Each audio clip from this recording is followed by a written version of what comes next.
यार ये पंडित जी क्या टाइम पास कर रहे हैं, आप पूरा फुटेज पंडित जी खाने वाले हैं क्या? पंडित जी उसको शादी मेरे से करनी है, आपसे नहीं।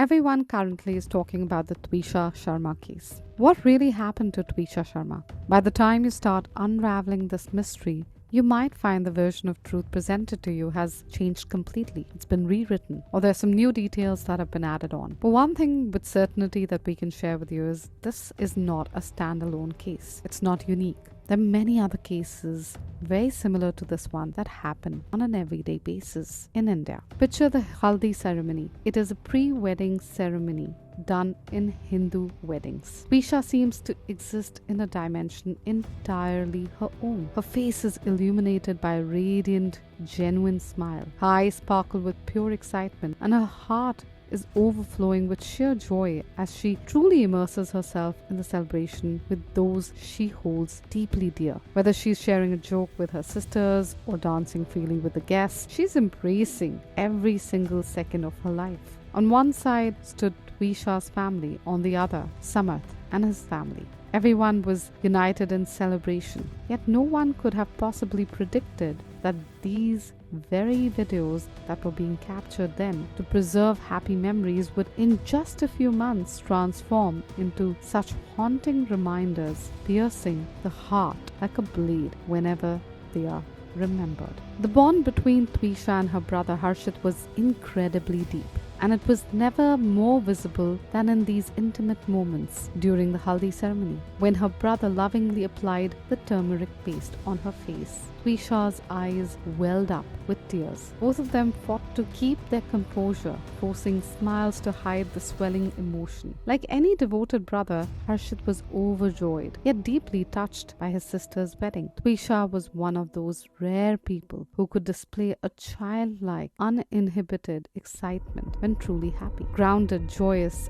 and always striving to ensure everyone around her felt at ease. But today, she felt overwhelmed, attempting to bury her inner feelings beneath her joyful demeanor. When the wedding day arrived, Twisha approached the stage in her bridal finery. Flanked by her brothers, Samarth reached out to take her hand. They exchanged garlands with radiant smiles and shared even a warm embrace. Twisha looked into Samarth's eyes with such love, seemingly surrendering her entire life to him. He applied the sindoor to her forehead. They walked the 7 sacred vows, and a new chapter began. At the bidai, the farewell ceremony, when the girl's side of the family bids adieu to the girl, her father held her in a tearful, warm embrace, yet Twisha departed for the car with optimism. In that moment, she was convinced that the man she loved more than anyone, who was now hers for a lifetime, was in fact a really, really nice man. After the wedding, they arrived at the house in Bagh Mugalia extension of Katara Hills, Bhopal, the home where Twisha would start her married life. Little did anyone suspect that this house would eventually become the silent witness to such a disturbing and mysterious tragedy. Welcome to Welted Marigold. I'm your storyteller Ambika, and tonight's case is about the Twisha Sharma tragedy.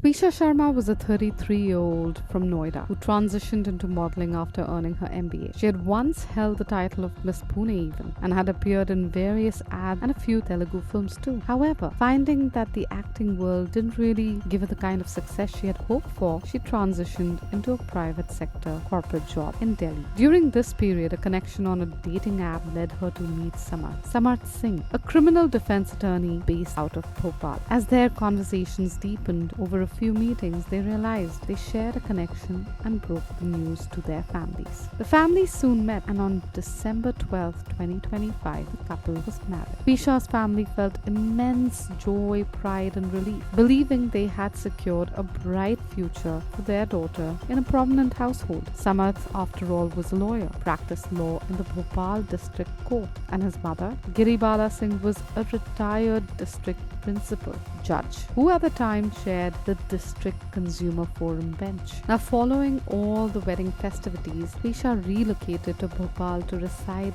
with her in-laws in the Bagh Mugalia neighborhood. On the surface, things appeared standard, but within a matter of a few days itself, Twisha would be confronted with a dark reality that truly altered the trajectory of her entire life. Initially, Twisha truly believed she had secured a very stable, joyful life for herself. But slowly the environment shifted and she became severely damaged by what followed. Samarth was presented to the world as someone caring, thoughtful, and loving. Twisha and her family believed they had found a perfect match, a better half capable of providing her with the love and security she deserved and needed. In reality, Samarth was merely hiding behind a mask of artificial decency. His facade began to crumble almost immediately after the wedding. Because she loved him so deeply, Twisha sacrificed her professional ambitions, leaving her job in Delhi to build a life with him in Bhopal. The first few days were peaceful, but by January 2026, when they departed for a 10-day honeymoon, it was during their time at the Bhopal airport that the first real cracks in Samarth's persona started to appear. He was so enraged by a minor delay in flight bookings that he shoved Twisha with force right there in the terminal. When Twisha's parents were later informed by her of this, they chose to brush it off. They said, maybe it's just a lapse in temper or a momentary lapse in judgment. The early days of the honeymoon seemed to go by well, fostering a sense of intimacy, but even there, Samarth soon introduced her to a secret he had carefully kept hidden.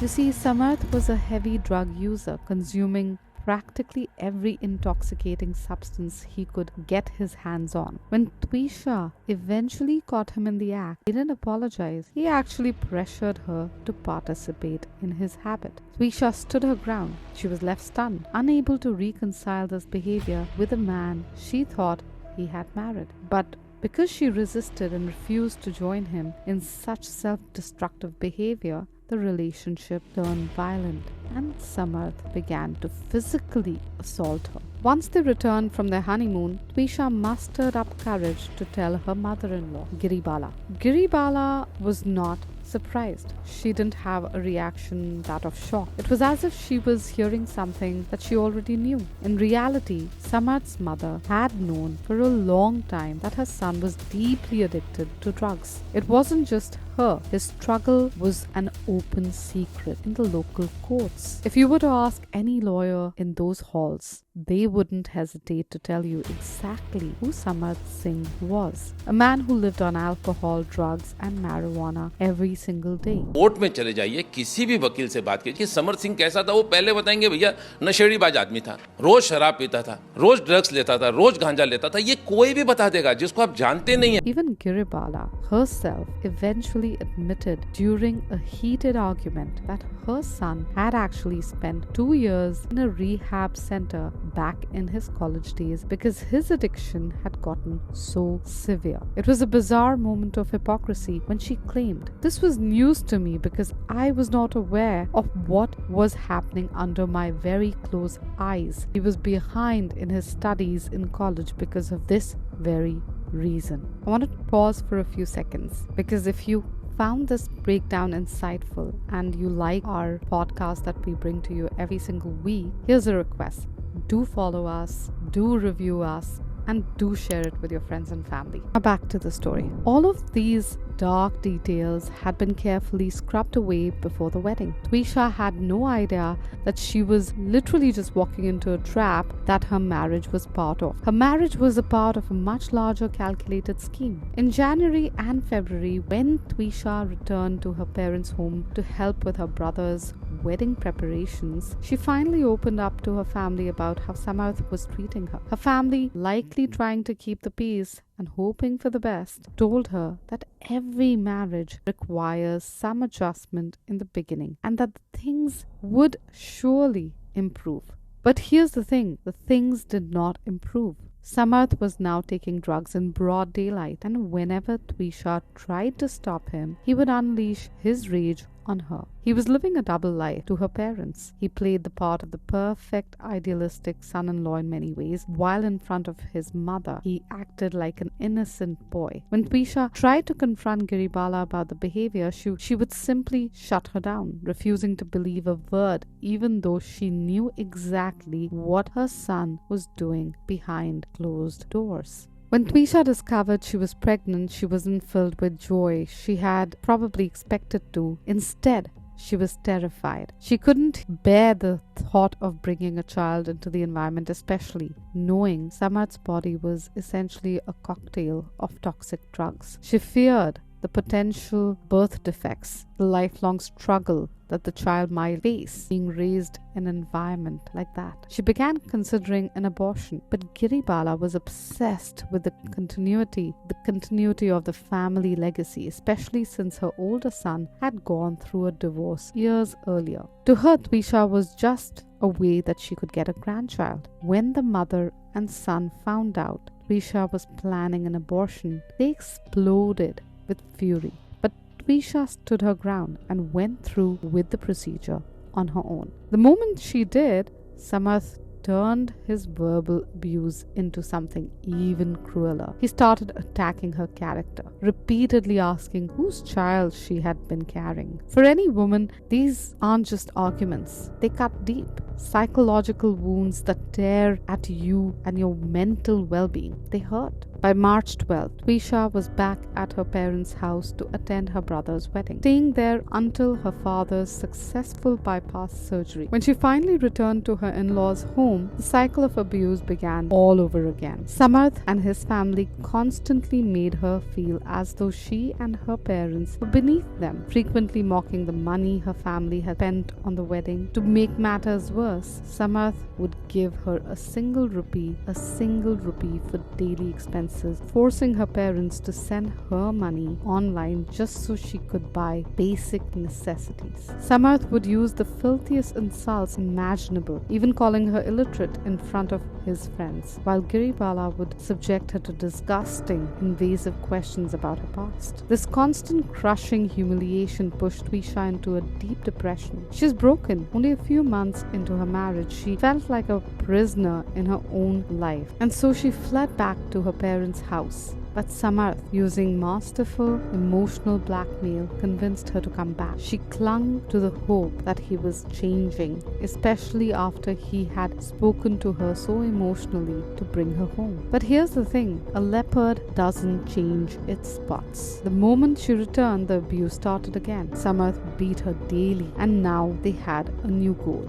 They were pressuring her to hand over about 20 lakh rupees in assets and investments that her father had gifted to her. When Twisha told her family this, her brother, a major in the Indian Army, realized the danger that had become critical. He and his mother traveled to Bhopal on April 22nd to confront them. And during this confrontation, they recorded an audio. It isn't just a tough listen, it truly is haunting. In the recording, you can hear Samarth repeatedly calling his wife by a degrading, vile slur used for workers. When Twisha's brother demands to know why he's using such language, Giribala doesn't apologize. Instead, she defends her son, insisting he would never say such things, and then turns to attack on Twisha. She starts justifying the harassment, claiming that some women sleep with men to climb the social ladder or to get favors. She even looks at Twisha and asks, some people sell their bodies, so they are, what are they called? But some people do it to climb the social ladder. Is there any such thing? It is an incredibly twisted way of thinking. Even as Twisha denies every word, Giribala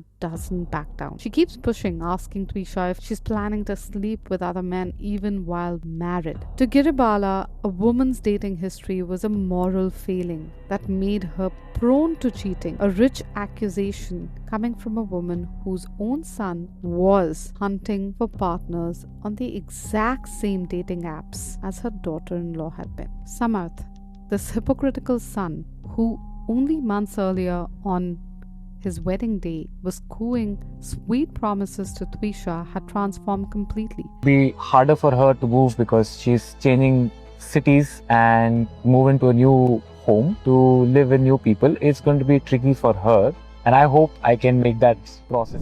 That's what he had said.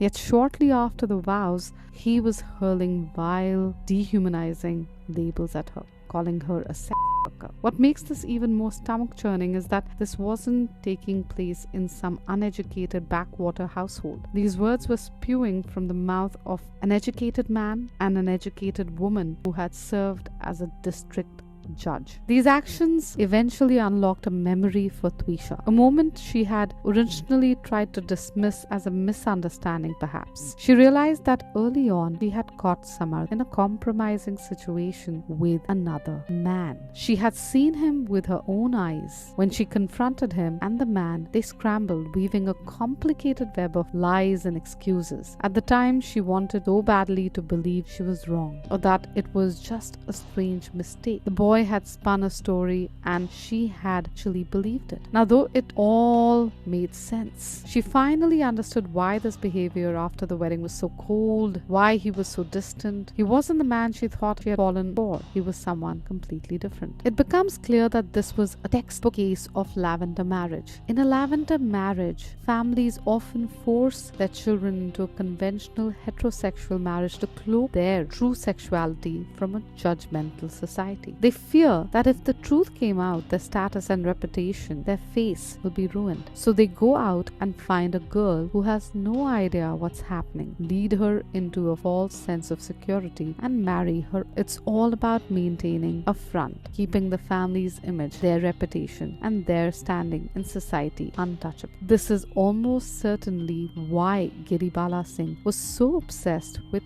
Twisha getting pregnant. She knew that once a child was in the picture, it would cement the perfect marriage narrative and ensure that the family lineage continued. And also, nobody would be able to really question her son's sexuality. And perhaps this is exactly why once Twisha was pregnant, Samarth dropped the act. The walls of the fake marriage went collapsing. The emotional withdrawal, the insults, the aggression, and the open hostility were finally out in the open. For Samarth, Twisha was never a life partner. She was a social cover-up, a shield to protect his secrets. By this point, Twisha had reached her breaking point. She knew she couldn't exist in this house of lies for another day. She had to escape, regardless of the cost. So on the night of Thursday, May 7, 2026, around 3 a.m., she sent a desperate plea to her mother. "Mom, please, you have to come take me away from here. I don't think Samarth wants me anymore. I don't even know what I've done wrong, but he told me he's been tolerating me for a year. I don't know what to do, Mommy." She begged her mother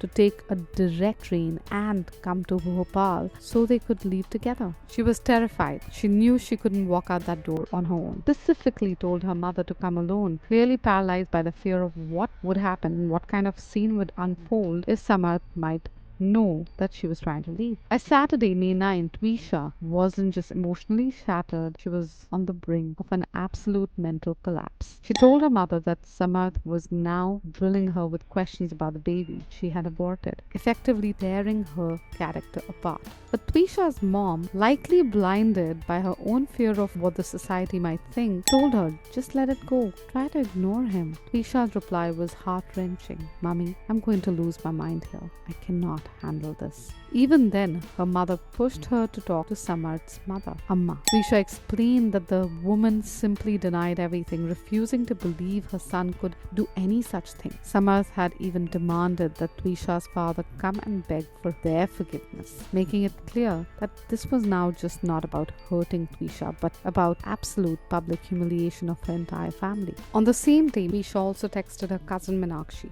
saying, "I'm trapped, bro. Just make sure you don't get trapped. Can't talk much. I will call when the time is right." But the right time she was talking about never really came. Twisha also called her brother Harshit and told him she had been mentally harassed for the last 8 days. She was being insulted over small things, and the situation had become so bad that she wanted to leave Bhopal and return to Noida. Her brother told her not to come to Noida, but to come to him in Ajmer, where he was posted at the time. Because of this, Twisha even booked a reservation on the Bhopal-Jaipur Express for the morning of May 12th, intending to go to her brother 2 days later on May 15th. The mere thought of getting out of this hell made her happy from within. Perhaps for the first time in many, many days, she felt she would be able to get away from this toxic environment. In this excitement, she planned to go to a beauty parlor in the afternoon. This beauty parlor was only 10 minutes away from her home. She reached there around 3 p.m. and spent several hours there. In the CCTV footage, she looks calm and relaxed. There was no panic or distress on her face. She was not acting like someone planning to end her life. She looked like a girl who had mentally prepared herself to leave that house. Then at 5:15 p.m., Twisha returned home and started watching TV on the ground floor. Late in the evening, her mother called, and to talk to her peacefully, she went to the terrace. Around 10:05 p.m., she told her mother she was very troubled and could not bear it anymore. While Twisha was still talking, Samarth arrived and the call was suddenly disconnected. After that, her family tried to call Twisha repeatedly, but there was no response. Calls were also made to Samarth and his mother, Giribala Singh, but no one picked up. Around 10:20 p.m., a call came from her mother-in-law, Giribala Singh, stating